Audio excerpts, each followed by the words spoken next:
KQ actually screwed us over. These people, not once, not twice, not thrice, they did a scan on me and they told me that I was having a baby girl. One of the biggest private hospitals in Lagos right now, the island. Kwa watu wa rahisi sana, saizi mnafikiri mnaweza turudisha tena. Who do you think we are? Nakumbuka hata alikuwa mama.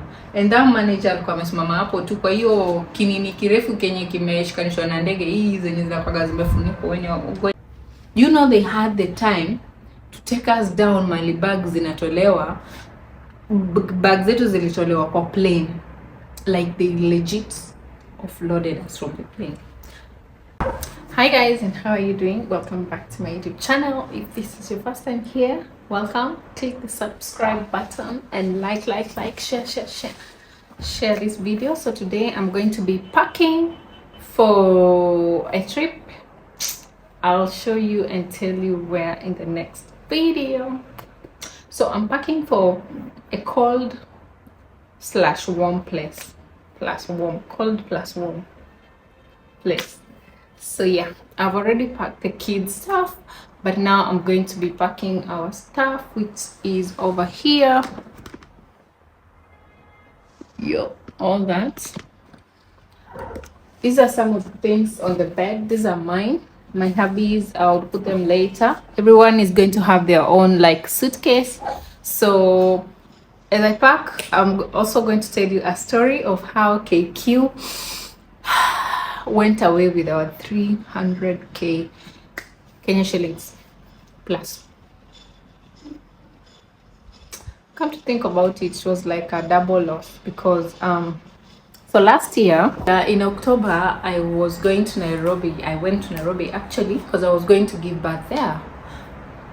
Fast forward, or is it backtrack it? The decision I made to go and deliver in Nairobi and not in Nigeria was ilikuwa imeignitiwa by various issues and positives in the same place.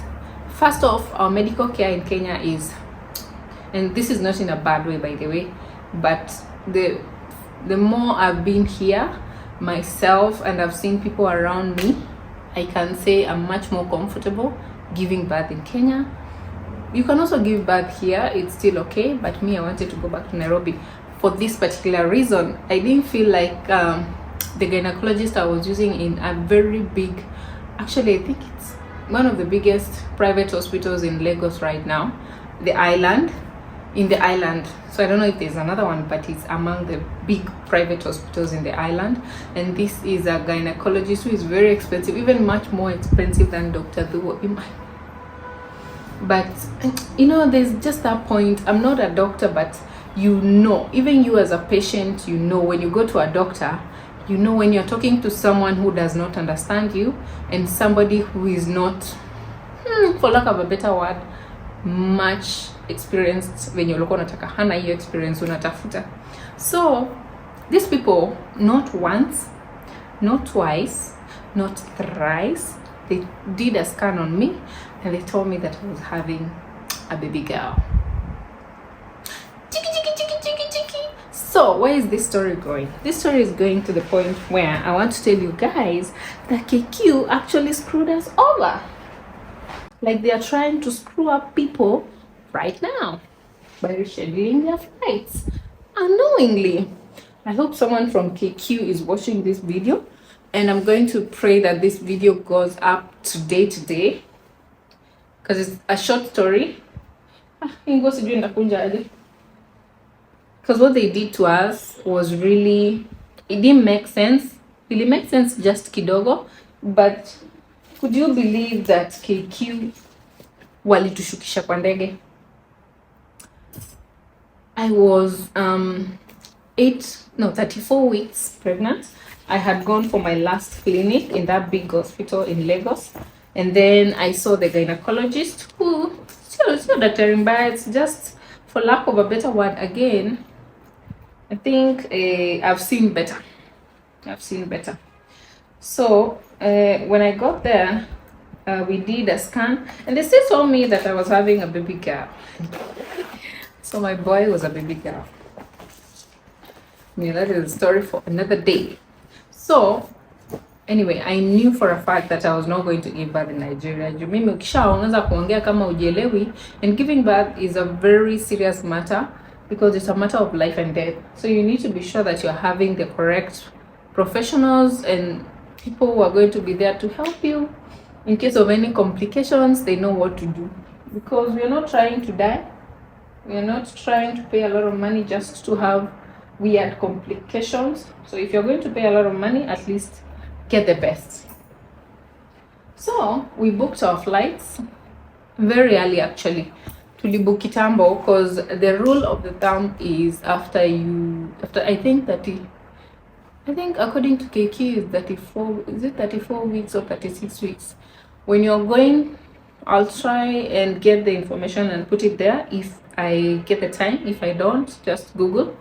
So the rule of the thumb is, if you're gonna be flying to even local, because I also know the local flights here, I had to get a medical report.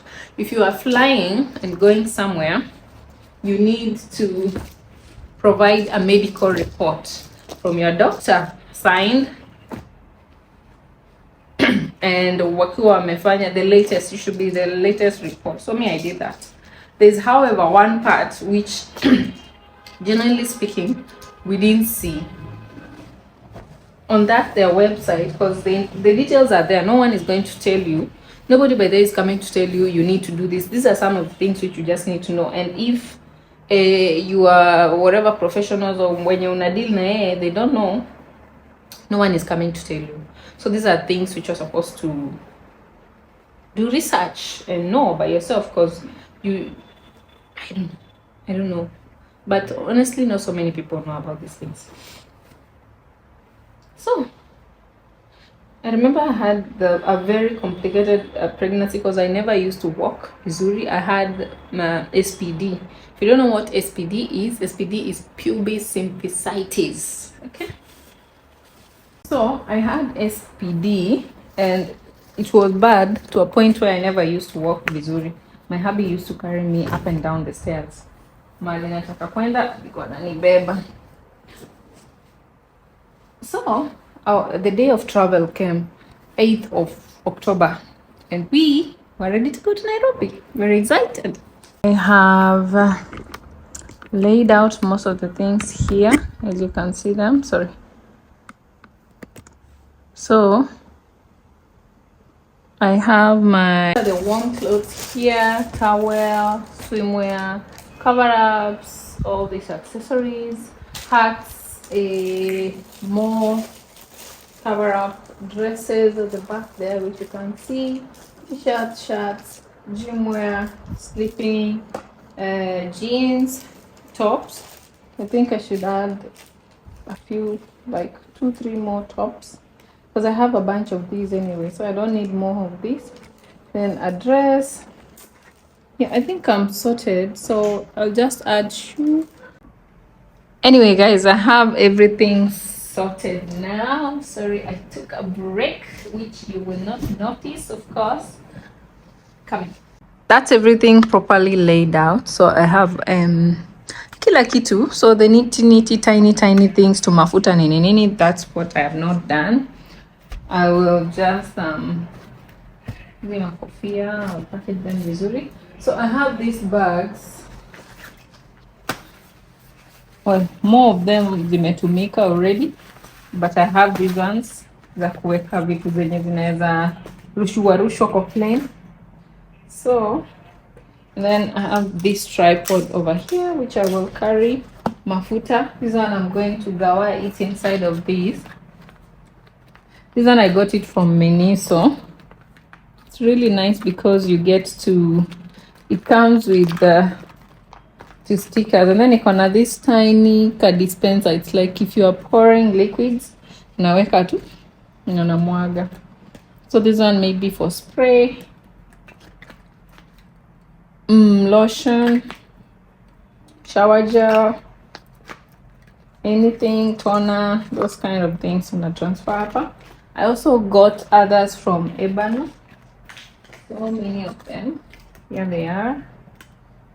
big ones. Of course, hizi zote sio zangu. Some I'll put hubby's products, kids products, but all these are spray bottles. But bado zinaweza spray vitu au tu marashi liquidi taweka kwa hizi body spray, put inside here, mafuta, marashi, face cream, nini. So let's put these things inside the bag. For the interest of time,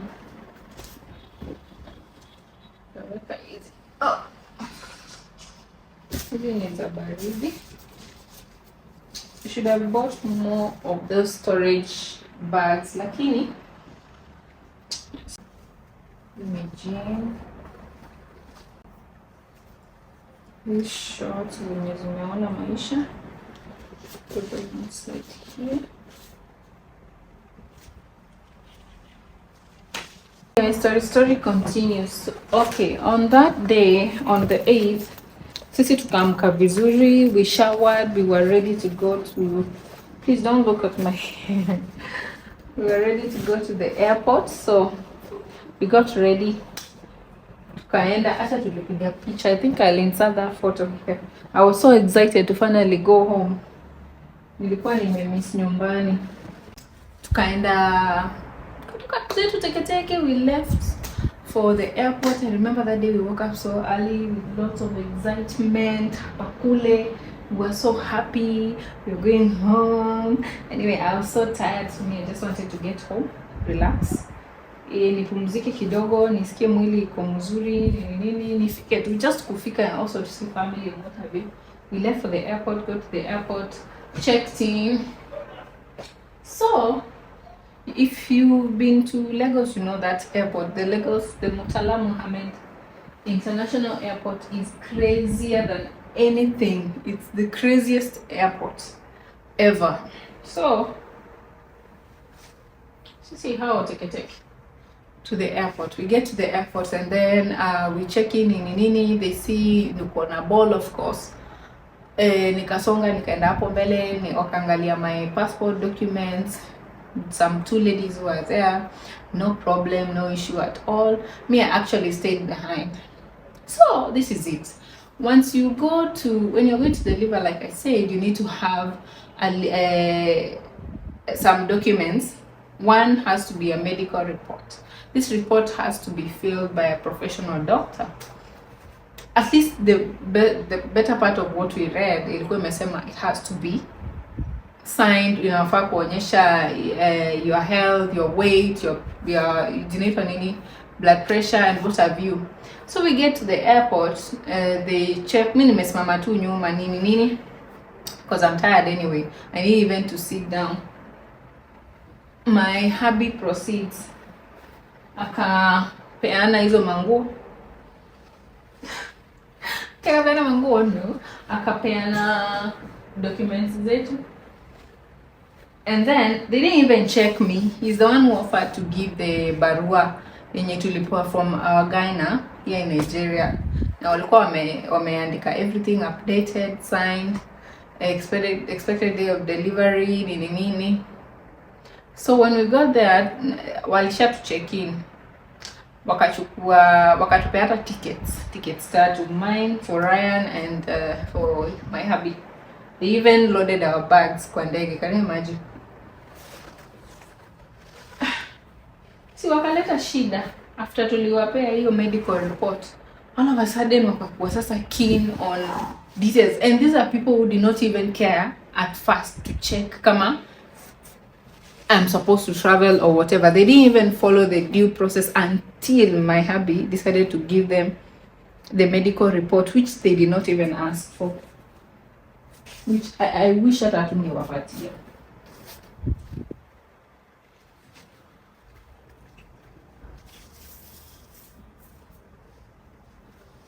So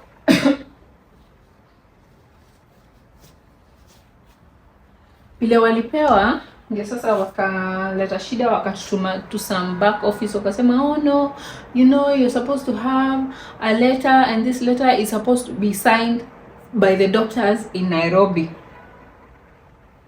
What do you mean it's supposed to be signed by the doctors in Nairobi? Nikauliza, okay fine, if you are saying that this same information which is here is supposed to be filled in a piece of paper which apparently you can just download online na ijazwe hiyo details and doctors can just issue a stamp. Yet it's not even like it was coming from somebody who's verified, it was coming from a verified doctor. I could have chosen to even lie and tell them I'm 32 weeks or whatever, but I did not. Guys, don't forget to carry easy to the plan. Otherwise utafika and then ujue utalala aje. So sisi ndio tulioffer tukawapatia, and then all of a sudden they made it a very big deal. Kidogo kidogo wakatumana bags zetu zishukishwe. Tuambia okay, before tamshukishe bags, mtuambie what can we do to resolve this issue, because we've already checked in. At least we have a report from a doctor, because for sisi tuliona report from a doctor, and then further down ndio unaona wame indicate that you should have, that the report should be signed by professional KQ doctors or something. I'm not so sure even niliona kitu kama hiyo, but kasema fine, if you have doctors here in the facility hapa within the airport, or you can just scan this document, send it to them, let them check. I'm not there physically, either way they would have just filled the form bila kuniona. Now when he released niende, there's nothing to check. So long as my doctor amesema hivi na hivi, am I going to go to Nairobi? They test me, because those are the things which are not making sense to me at all. Am I going to go to Nairobi, fly to Nairobi, meet the doctors in Nairobi, they test me, waniandikie report, waniambie oh you've been tested, now you can go back and fly? It doesn't make sense. That's why I'm seeing a doctor, that's why I'm seeing a gynecologist. Na kama ameandika report amesema iko sawa, if I give this information to you guys, I even talk to the manager, we beg the manager, can you at least help us to transfer these details, or get us a doctor to transfer these details to the form. Ilikuwa hata Sunday or Saturday I think, to transfer these details. Kwa hiyo kama ni the only thing making us miss flights tatu is because the information haijaandikwa na your own doctor, imeandikwa na my doctor, and you can actually cross check and see that this form it's imestampiwa na daktari wa hiyo hospitali. Tulibeg, tukabeg, time inaenda, people are checking in, flight karibu inaanza kutoka. You know they had the time to take us down, mali bags zinatolewa, bags zetu zilitolewa kwa plane, like they legit offloaded us from the plane. Bila huruma, I'm telling you, bila huruma, that this is a pregnant woman with the son and the husband, and the doctor mali ametoka says she's fine to travel. I've not even hit the 34 weeks yet. I'm 32 and something, so bado sijafika hiyo nini, na amtake kunikubalisha nitoke niende. Kuna karum tulipelekwa hapo nyuma. Easy. Sasa nimeanza kupaka.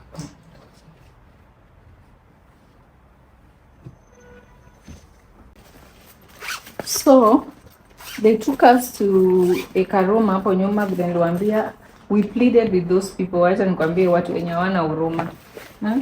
The manager, who we wanted to see, at least mtu mwenye anaweza reason na sisi atusikize. But I think it's a KQ thing. Me, you cannot convince me that they were not trying to sell our tickets, which they successfully did, because walitutoa kwa ndege, tulishukishwa from the flight, tukaletwa bag zetu, tickets, I think sijui kama they took back the ticket, like tushakuwa boarding pass. Tulikuwa na boarding pass already. Sasa tukamwambia basi, what do we do? I even tried to call the doctor. Nikamwambia, oh, they are saying ABCD, maybe I can send this form, somebody to fill. The doctor really offered. That doctor offered kutujazia your form, but then again now it needed stamp na kukua kwa office, it was on a weekend. By the time he could have rushed to go there to stamp it arudi, flight ingeshaenda anyway. I called Dr. Duo. Dr. Duo was out of office, walikuwa wameshafunga. Yani it was so stressful for us. Hata mtu anaweza kufanya uzae, they can even shock you, they can even cause a trauma to you. What if you didn't have, you are not able to get any other money to pay for another flight? This is somebody who needs medical care, and then mnamnyima kupanda ndege aende apate medical care. It really did not sink right to us. We did not understand. Up until today, we don't understand what they were trying to achieve, because I was in perfect condition. Nilikuwa sawa. Daktari amesema niko sawa. It's not even about you feeling it. Doc amekuangalia. I think it's like that. Yeah. And then I put it inside this here, because hii itaihold vizuri. You can hold it down bila kuikunja.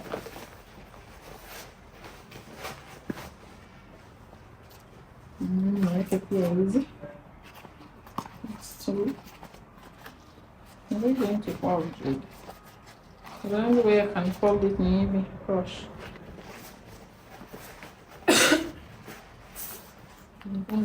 Nitaweka sikunjane. How can I store these cookies?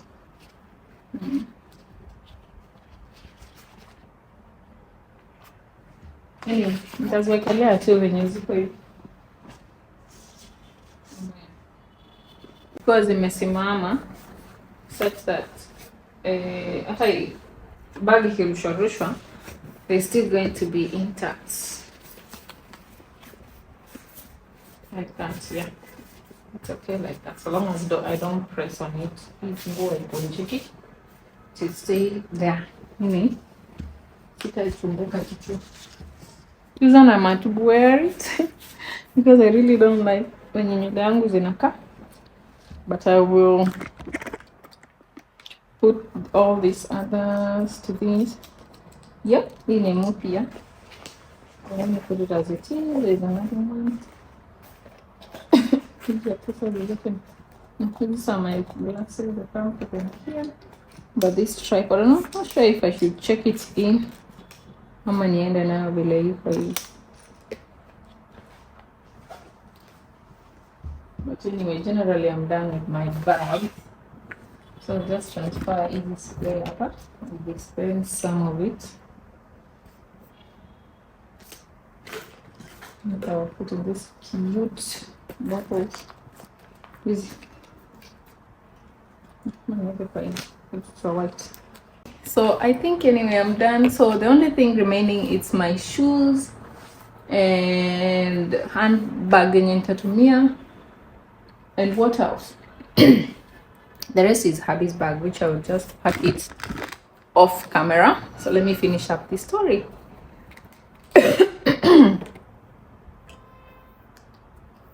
Let me finish up this story. So what happened is, tulitolewa kwa ndege, even with all the begging we did. Hawakuwa na huruma. We had to go back home.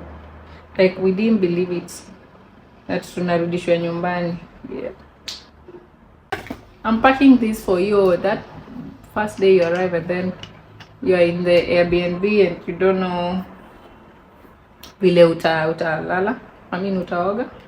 So that's why I'm packing this, transferring this here.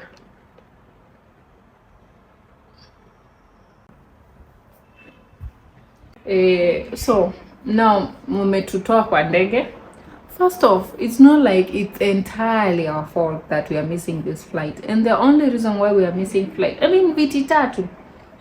And I'm not going to say Nabaya, but whatever Kiki is doing, very soon people will realize and they will stop using Kenya Airways. It's only that in Nigeria here, kupata hiyo, inaitwa nini? Actually I got it from what is that supermarket called? No, Miniso.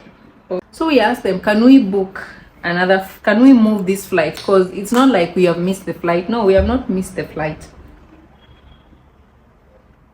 Ni kitu tu imekosekana, and we can actually reschedule because we came 2 hours before more than 2 hours before check-in time when you wanafungaga. So this charger will just put stickers on it. Oh, the stickers. Yeah.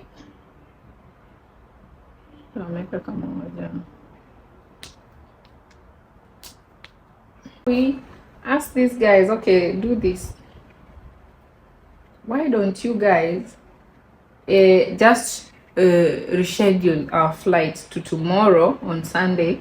Because I'm sure we will just go back, run, get the document signed, and then tomorrow our flight is still there. We've paid. I mean, it's not like tumekuja late or whatever reasons za miss flight. We will just come, check in, na tuende. I mean, it's a medical, it's not even an emergency. Anyway, walikataa, wakatuambia tuende tujaribu kuangalia online and see if they are going to give us a fair rate. We called KQ, but we were booking. We even called Nairobi to talk to those doctors. Apparently we couldn't reach them. We begged these people at the Lagos airport, the manager, to help us talk to them so that we can beg them to watukubalishe.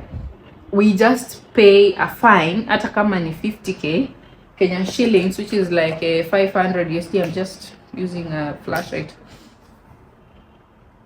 500 USD, which or say 45 USD, ama 40. Then we change the flight tomorrow, like watulipishe cost ya kubadilisha flight to the next day.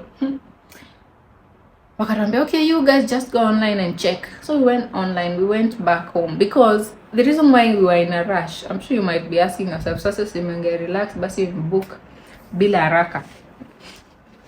We had to get the flight here the next day, because if I could have overstayed, then ningepitisha ile weeks, you 34 weeks, then you wanasema you can't travel. I think you can't travel at 34 or something. Time yangu ilikuwa kidogo. I had to travel. I really had to travel. Otherwise, ninge result to giving back here, and that was not the plan. So tukarudi nyumbani. We were so frustrated, yani we couldn't believe it, because that flight we had paid over 278 Kenya shillings for the 3 of us, and then hiyo ilikunywa maji. Like ilikunywa maji. We wrote to KQ, we copied everyone. All they could do was just give us a waiver of 2,000 bob.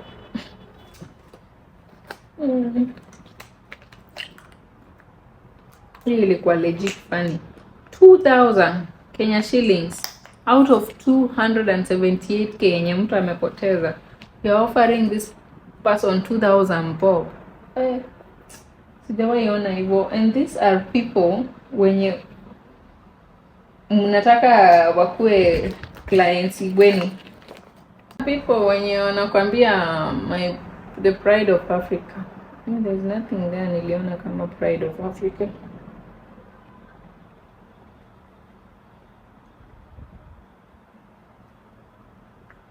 There was no pride of Africa there. Anyway, so we lost the 278k then. And then now, the flights, you know, when you're booking flight and you're booking in agency, you have to pay more money, because flights zenye ziko hivi karibuni, it's more expensive.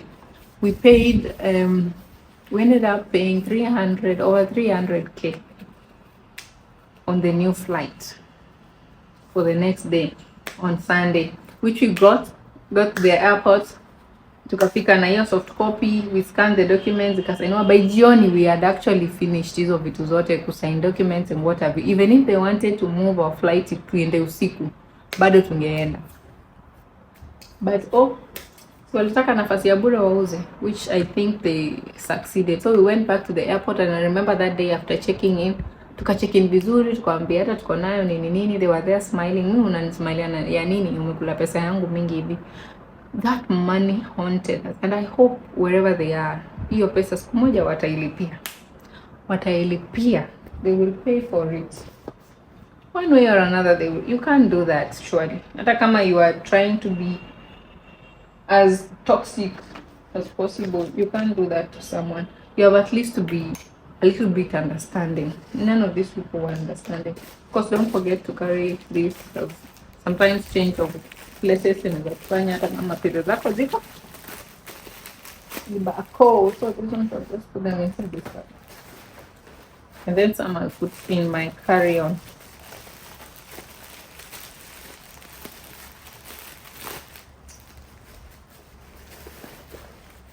Got there, when it came to time to boarding, tukafika hapo, now they started some other complication. Nilikuwa naangalia tu like nimechoka na shida zenu, msinisumbue tena, mmeshanichosha, like mmenichosha kabisa, nimefika mwisho. Kama mnataka kunisumbua hii nayo nitatoa simu, niko drama hapa airport. You know, wakaanza kutukataza kuboard, ati now the document apparently should be in hard copy. Kauliza hapo mlisema wapi inafaa kwa hard copy ama soft copy? Hii hapa nimekuonyesha imesainiwa, everything imesha approviwa. We've sent it to your doctors in Nairobi. They've approved us for travel. Like here, she's hapa email inasema from your doctors that we approved to travel. And then you are telling us that, oh, this document should be in hard copy. It's time for boarding. Like ndege karibu inatoka in the next 30 minutes. Now you want me to go back outside, look for a printer, ni print your documents, ni toa copy, alafu nikuletee, and then when I come back now, I miss the flight again. You get mad. Bwana, hiyo siwezi kubali. Hatukukubali. Nilimwambia, if you see that's a problem, let me send the copy to you, to your email. If you want it in hard copy, please have it in hard copy. But as far as we are concerned, hakuna mali imeandikwa hard copy. Ama mmeona we are just too easy to do whatever you want to do to us. Mmeona tuko watu wa rahisi sana. Sasa hizi mnafikiri mnaweza turudisha tena. Who do you think we are? Nakumbuka hata alikuwa mama. And that manager alikuwa amesimama hapo tu kwa hiyo kinini kirefu kenye kimeshikanishwa na ndege hii zenye zinakuwa zimefunikwa when you are going to board. Amesimama hapo wa mama wawili. I think nilimpea macho ingine kali. Akasema okay, just go. When you get to the hiyo mlango ya ndege mnaingililia, just talk to the attendants there, flight attendant, umwambie, oh, you don't have it in hard copy. Hey, I got to that plane, nikapanda ndege. Can you guess, this guy was, I think there's a video, I will insert the video when Ryan was going in. That guy was like, hi, thank you, welcome. He didn't even ask hizo maswali mingi. Anuza, do you have your approval? Nikamwambia, yes, we have it in the phone. He didn't even want to hizo details mingi. The guy was so nice. Yani aniza mambo poa. Nikamwambia tuko sawa, sisi tunataka travel, tumesumbuliwa sana. Nikamwambia, no, don't worry, so long as you have approval, wewe ingia ndani mkae. Like, nikasema hawa ndio watu mlikuwa mnatusumbulia hivi mkafanya tukakosa ndege ya karibu 300k kwa sababu ya tukalipa ingine. So in short, we spent over 600,000 on that trip, one way kwenda nyumbani. Alafu kwa hapo ndio kutusumbua.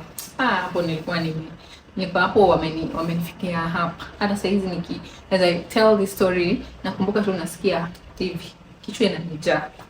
Because anyway, KQ, wherever you are, please stop doing this to people. Stop doing this to innocent people, because you don't know how much someone has sacrificed to raise pesa ya ndege ya kwenda nyumbani. There are so many people outside there. So most people don't go back home because hawana hiyo fare, and inter-African tickets are very expensive. The same, unaweza toka hapa uende US ulipe 100k one way. The same KQ inaweza kukulipisha from Lagos going to Nairobi. You can pay the same 100k or something near that. Airplanes in Africa are expensive. On top of that, you're not being even nice to people. You're not treating people nice. I mean, it's frustrating. It's really bad. I mean, what we experienced, I really hate KQ for that. Do better. Do better. We were not happy. If we did a mistake, it's fine. But whatever you did, I don't believe that was the best way to handle that situation. It was not. Because if we couldn't afford any other means to go back home, like hatunge raise pesa nyingine, hiyo ndio mapato ya mtu hayo. That is every single penny somebody has saved, not for you alone. It's not even one seat, 3. Somebody has saved all that money tangu mwaka ianze, alafu now when they are just about to use it, wamesha kulipa wewe, pesa uko nayo, but now akifika pale una vitu kidogo kidogo, you just misinterpret, you're not willing to solve it na huyo mtu. That's terrible. That's terrible. We're not happy. If you do better, thank you so much guys for watching. Nime-breathe sasa. So whatever you're doing, you just know it's bad. And the delays and now you're having canceling people's flights unknowingly. I don't think it's a good thing to do. I mean, if you're overbooking people, please don't overbook. It's not nice. Be the pride of Africa that you claim you are. So thank you for watching.